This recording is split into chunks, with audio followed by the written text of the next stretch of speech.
Evan sits at the kitchen table with a blank inbox open, trying to become calm after the world has given him nothing to lean on. The apartment is quiet, the coffee has gone cold, and every few seconds his eyes return to the same empty screen, as if one new message could give him permission to breathe differently. He has done the outer things. He has sent the application, made the call, checked the numbers, written the message, refreshed the page, and acted responsible. Yet the more he searches for proof, the smaller he feels inside. That is the first trap this episode opens. What if proof has been assigned a job it can never perform? The open loop is simple and uncomfortable. If a person waits for evidence before entering a new state, the old state gets to vote on every future move. It gets to decide posture, tone, patience, imagination, and even the words spoken in private. By the end, that loop will be turned around. The state comes first, and proof becomes the echo, not the master. This is the foundation of Neville Goddard's practical influence for many modern students of the law of assumption. Not a performance of Neville's voice, not a reading of his works, and not a promise that one thought can bully life into instant obedience. It is a commentary on a sharp psychological and imaginal principle. Identity must be occupied before the outer world is asked to confirm it. Most people are trained in the opposite order. They wait to feel confident until the interview goes well. They wait to feel loved until the text arrives. They wait to feel secure until the bank account looks friendlier. They wait to feel chosen until someone else chooses them. The outer fact becomes a judge, and the inner life becomes the defendant. Neville's law of assumption reverses that courtroom. In this framework, the inner assumption is not merely a pleasant mood. It is the felt position from which a person thinks, speaks, decides, interprets, and persists. The state is the invisible home address.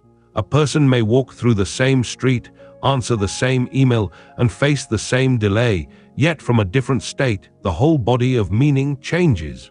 For Evan at the table, the old state says, "Nothing has happened, therefore nothing is working." That sentence seems logical because it borrows authority from the empty inbox, but the sentence does something more than describe a fact. It installs an identity. It makes him the person being measured by absence. It makes silence feel like rejection, delay feel like destiny, and uncertainty feel like a verdict. The new state does not deny the inbox. It does not pretend a message has arrived when it has not. It removes the inbox from the throne. The new state says, "I can behave from the end before the evidence appears. I can answer this morning from fulfilled identity. I can make the next simple move without giving fear the pen." That difference matters because the body is always rehearsing a self. Shoulders rehearse defeat. Breathing rehearses safety or danger. Inner speech rehearses being helped or abandoned. Choices rehearse worthiness or neediness. The world may be delayed, but the self is never neutral. Every hour trains a state more deeply. Neville's phrase "living in the end" has become familiar in manifestation culture, but it is often flattened into fantasy. In practical commentary, living in the end means ceasing to negotiate with the old identity as if it is final. It means practicing the assumptions, responses, and inner conversations that belong to the person who is no longer waiting to be approved by appearances. Think of a woman named Clara standing outside a conference room before a pitch. Her slides are ready, but her mind keeps rehearsing embarrassment. She imagines the room going cold, the decision maker frowning, the question she cannot answer. No one has rejected her yet, but she is already living from rejection. Her body has accepted a future before the meeting has begun. A shallow version of positive thinking would tell Clara to chant that everything is perfect. A more useful Neville-inspired approach asks a different question. What state is she occupying? Is she the person begging the room to make her real, or the person bringing value into a room that can recognize it? That question moves the work from surface words into identity. Clara pauses before the door and gives the outer room a smaller role. She imagines not applause, Not a fantasy check, not a forced outcome, but the inner fact of being composed and received. She feels the hand on the table after the meeting, the quiet relief of having spoken clearly, the ordinary dignity of being taken seriously. She enters from that state. This does not guarantee a specific business result. It does change the ground from which Clara acts. Her voice steadies. She stops over-explaining.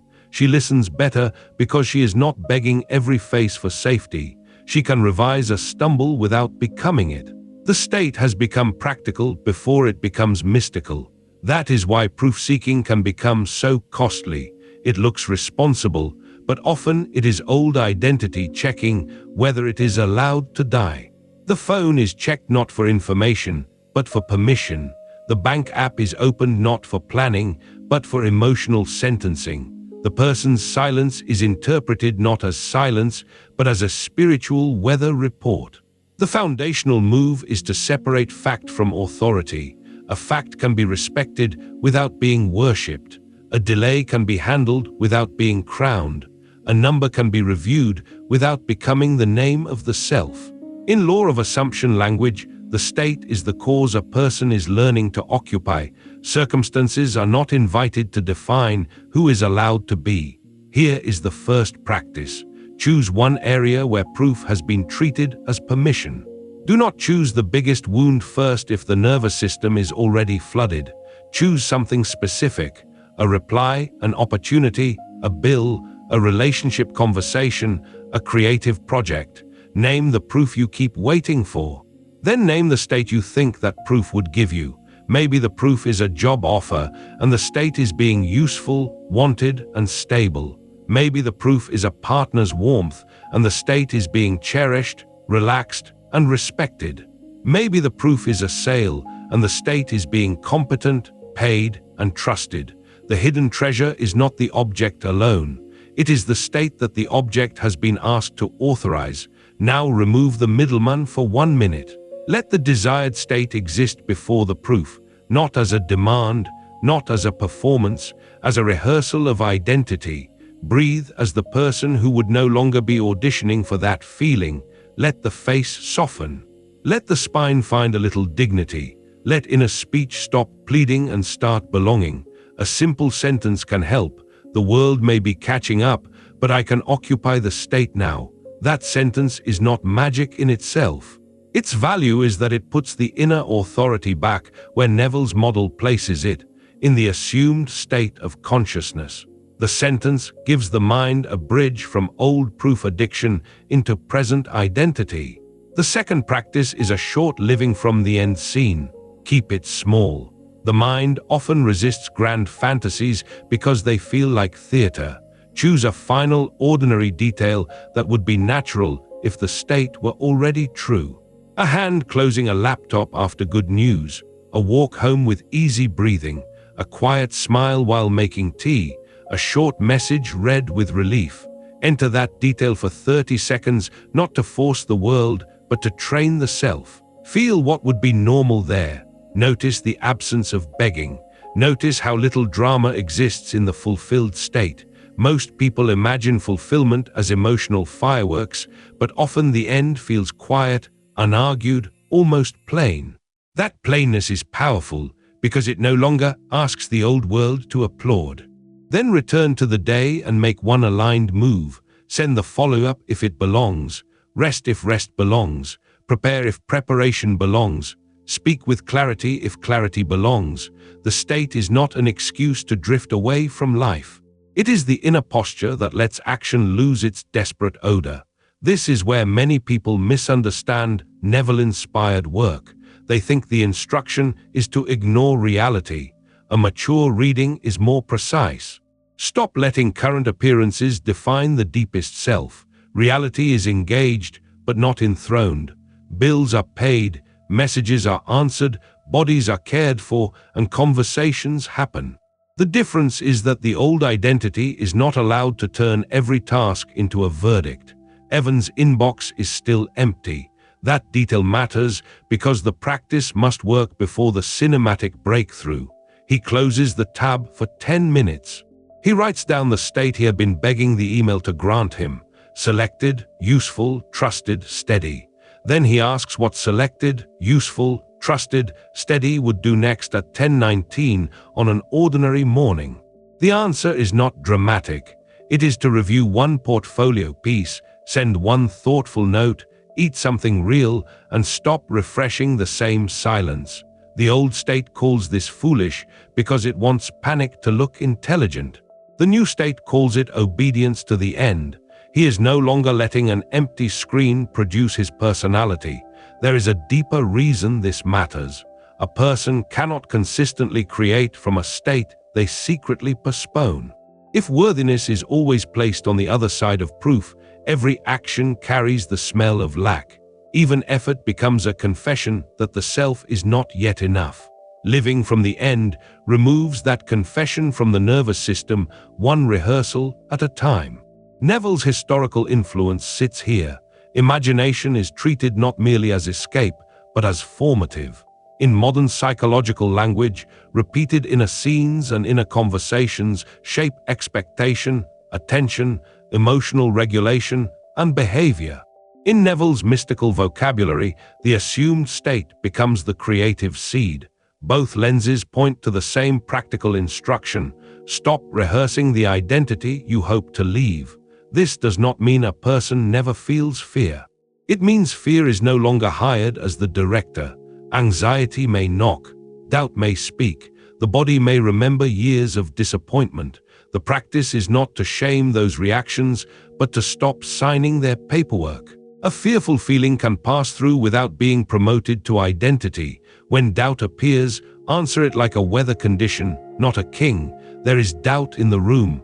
There is pressure in the chest. There is a thought asking for evidence. Good.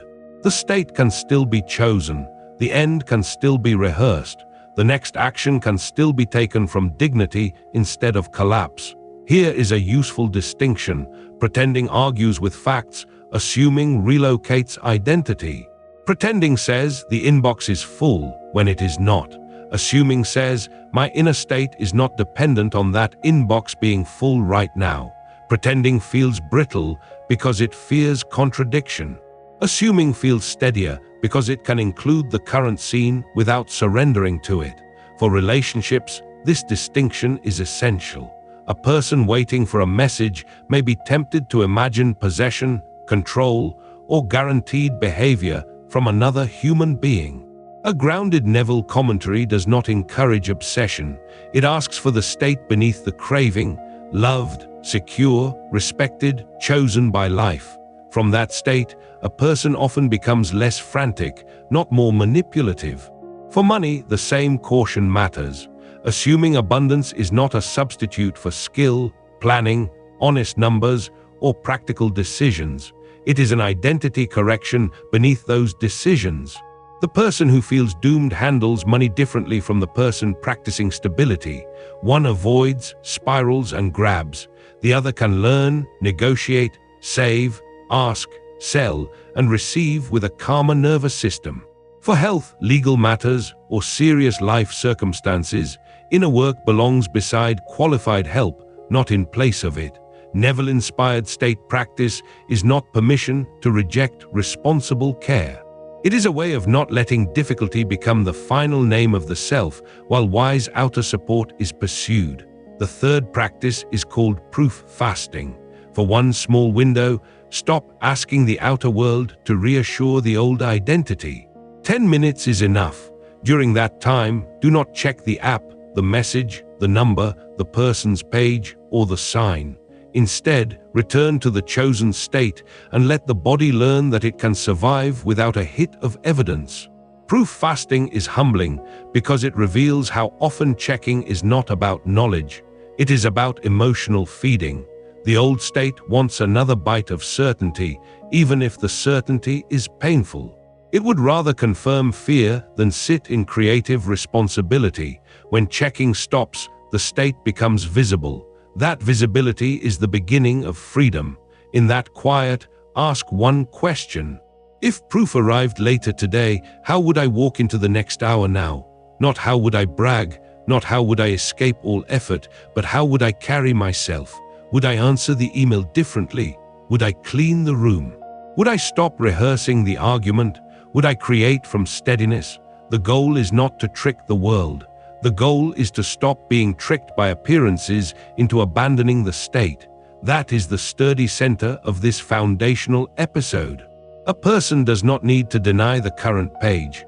They need to stop reading it as the final chapter. A fourth practice is evening revision, but used gently. At night, choose one moment from the day when proof stole authority. Perhaps the bank app made the body shrink. Perhaps a text delay created a spiral. Perhaps a conversation replayed as failure. Do not attack the memory. Reimagine the self in that same moment, responding from the chosen state. See the phone in the hand and the shoulders staying open. See the number on the screen and the breath remaining calm. See the awkward sentence and the self recovering with grace. The point is not to erase history as a legal record. It is to retrain the inner identity that keeps using yesterday as evidence against tomorrow. This is where living in the end becomes a daily art. It is not one heroic imaginal act followed by a lifetime of checking. It is the repeated choice to let the end educate the present. The end teaches tone. The end teaches boundaries. The end teaches patience. The end teaches which opportunities to notice and which panic rituals to retire. Evan eventually receives an email, but that is not the victory this commentary wants to romanticize. The deeper victory begins before the email arrives. It begins when he stops letting absence name him. It begins when his morning is no longer owned by an empty screen. It begins when proof becomes information again, not identity. That shift can look small from the outside.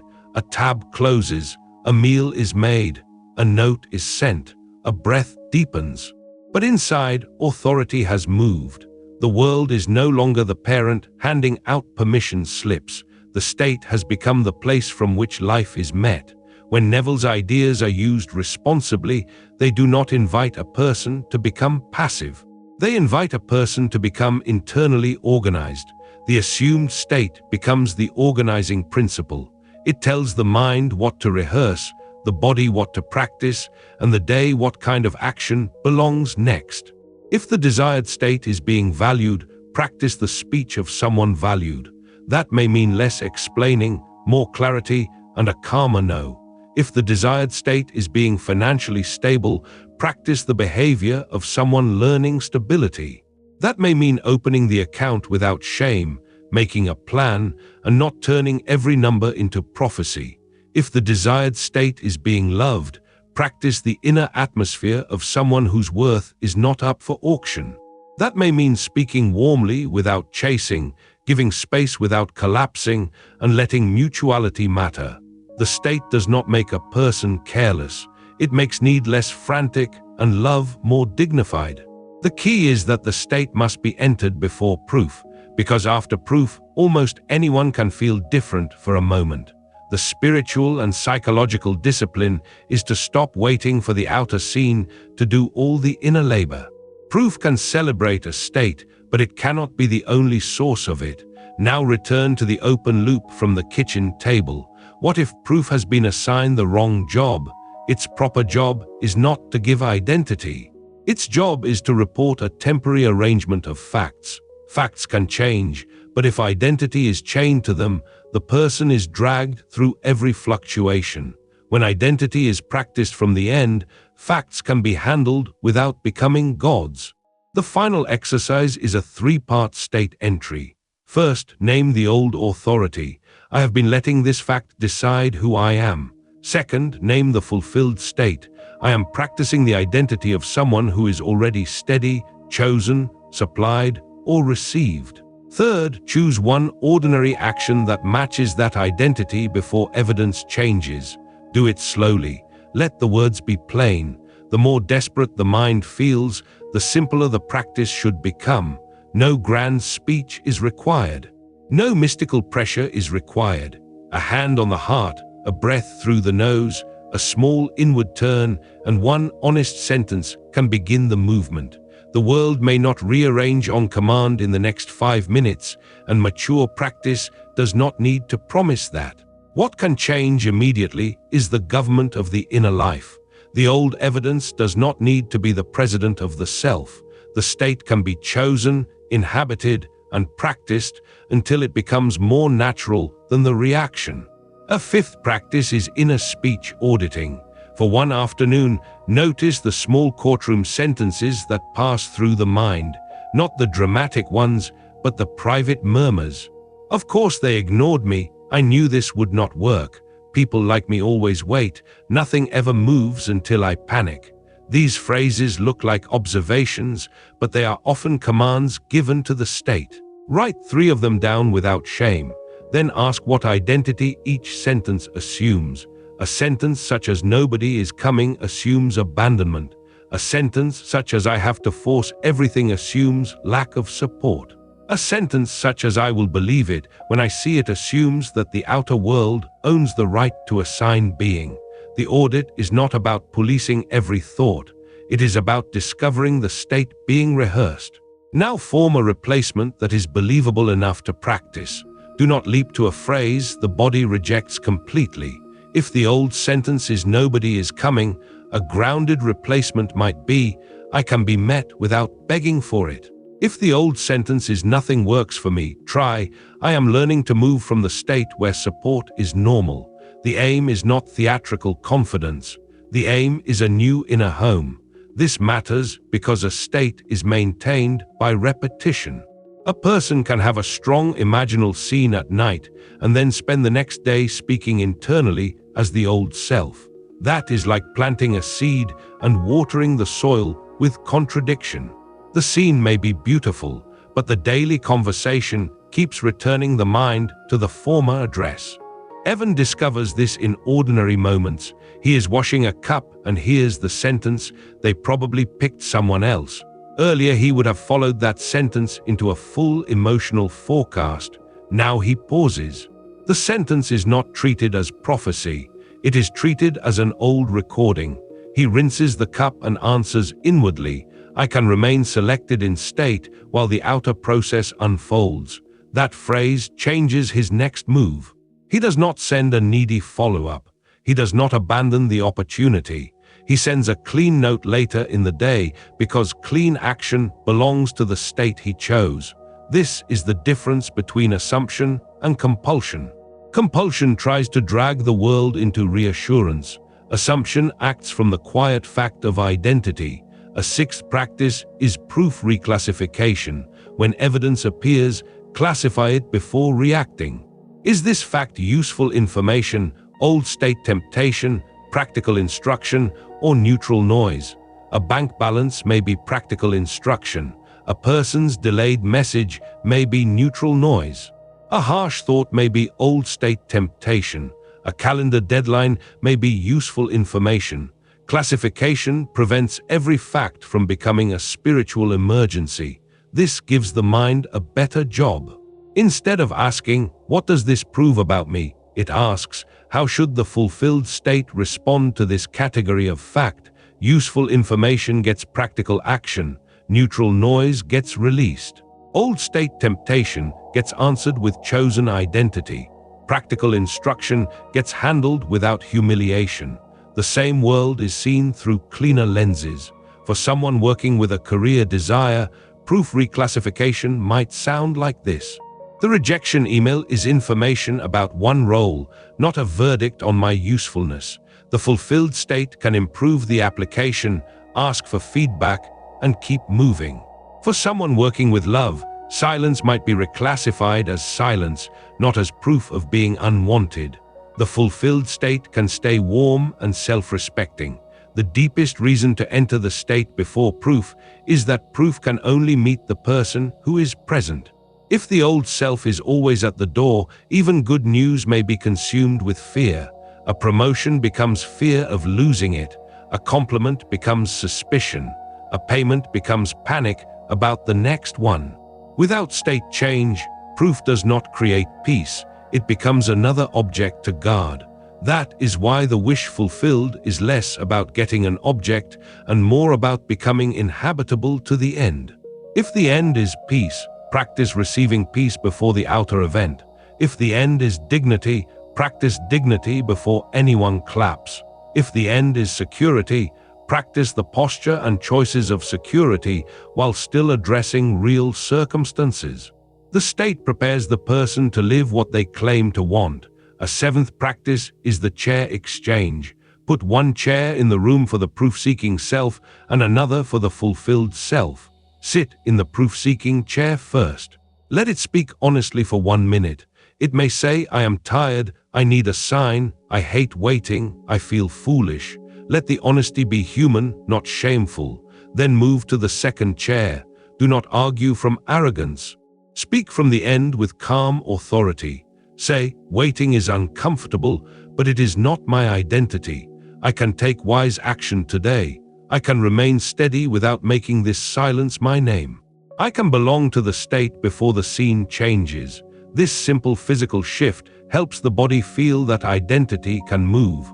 The practice works because the old state often hides inside vagueness. Once it has a chair, it becomes visible. Once it becomes visible, it is no longer the whole self. The fulfilled state can answer it. The person becomes the chooser of states rather than the automatic result of whatever fact shouted loudest. There is also a moral beauty in this work. When proof is no longer the source of worth, other people are relieved of an impossible burden.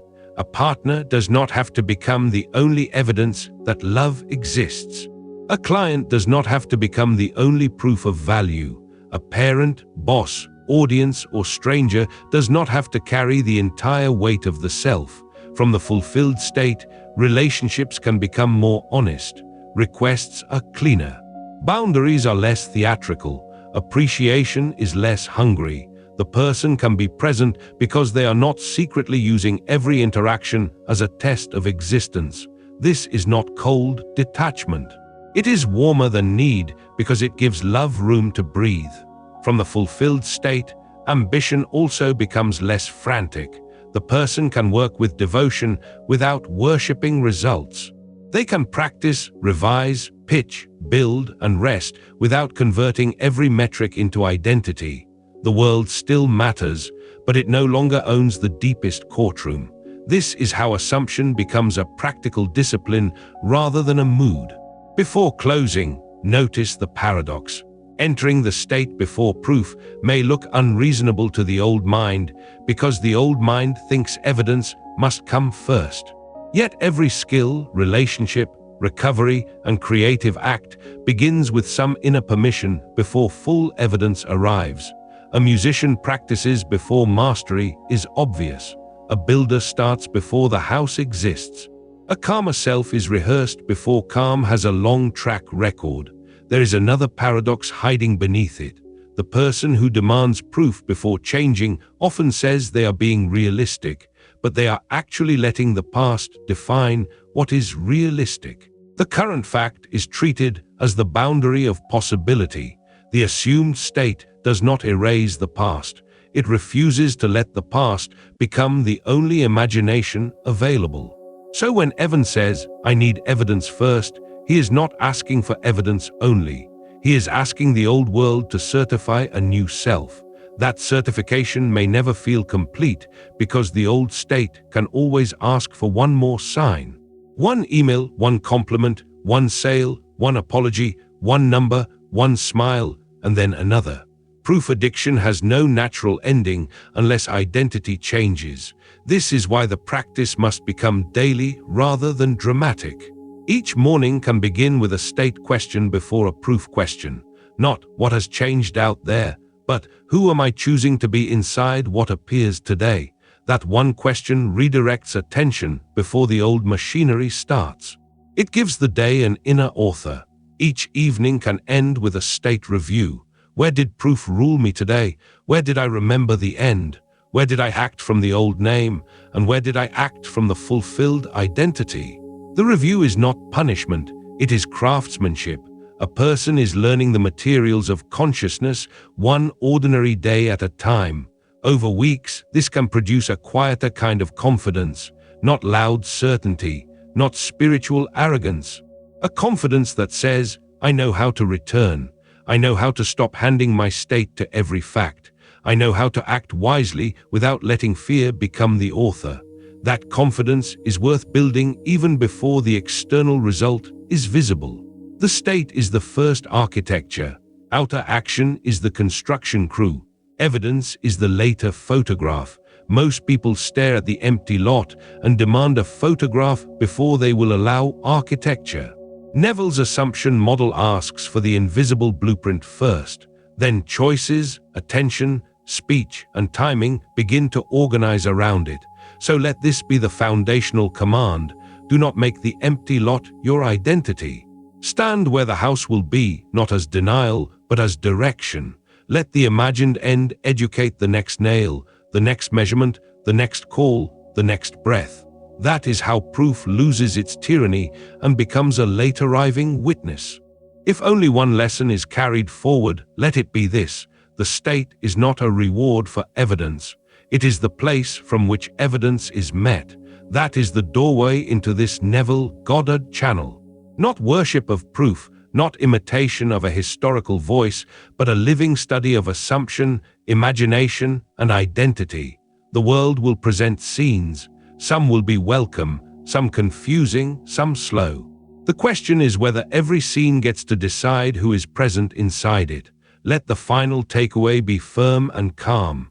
Enter the state before the world gives proof, not because proof is evil, and not because facts do not matter, but because the self that waits for permission keeps reproducing waiting. The self that occupies the end begins to move, speak, rest, choose, and persist from a different cause. Tonight, choose one area and stop asking the old fact to bless the new identity. Enter the state in a small, honest way. Let the body learn the feeling of already belonging to the fulfilled self. Then carry that self into one ordinary action. That is where the assumption stops being an idea and becomes a way of living.